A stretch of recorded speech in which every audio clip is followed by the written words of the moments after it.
पक्ष याच्यासाठी की मी भारतीय जनता पार्टीमधून एकदम निष्ठावान राहून काम केलेलं आहे, पण कोणी जर पर्सनल काहीतरी त्यांचे काहीतरी गरजेस असतील ते त्यांनी काढले असतील तर त्याच्यासाठी मी असा विचार करते की इथे कुठेतरी माझा उदय आहे आणि मी अपक्ष लढणार आणि जे काय मला प्रूव्ह करायचं ते मी प्रूव्ह करणार. कोणकोणत्या वॉर्डमधून तुम्ही उमेदवारी अर्ज भरलेला आहे आणि कसा प्रतिसाद येईल आता तुम्हाला? मी आता 4 नंबर आणि 5 नंबरमधून दोन्ही ठिकाणी भरलेलं आहे, कारण माझं काम दोन्ही वॉर्डमध्ये आहे. कारण सगळ्या कार्यकर्त्यांचं पण म्हणणं होतं की 5 मध्ये राहा मॅडम, 4 मध्ये राहा, तर मी दोन्ही इथून फॉर्म भरलेला आहे आता. तर बघूया आता. तुम्ही उमेदवारी अर्ज भरताना पक्षश्रेष्ठींशी बोलला होता?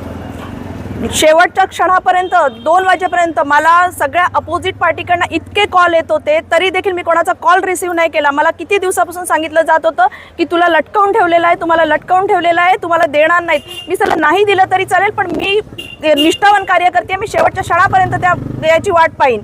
नाही दिला तर मी अपक्ष भरीन, हा माझा शब्द होता, आणि नाही दिला तर मी अपक्ष भरलाय, कारण मला फक्त लोकांची सेवा करायची आहे. भूमिपुत्र म्हणून काय कशा प्रकारे बघता ही सर्व? नाही, भूमिपुत्रांना तर गणतीतच घेत नाहीयेत. भूमिपुत्रांना ह्या आगरी कोळी लोकांना त्यांनी म्हणजे बादच करून टाकलेला आहे. हा कुठेतरी आमचा म्हणजे कुठेतरी राग काढल्यासारखा वाटतोय. तुम्हाला जर पुन्हा प्रेशर करून पुन्हा जर सांगितलं आणि उमेदवारी माघार घेण्यासाठी सांगितलं तर अजिबात नाही. का मी माघार घेऊ? अजिबात माघार घेणार नाही, कारण मला लोकांची सेवा करायची म्हणून मी उतरलेली आहे, तर मी का माघार घेऊ?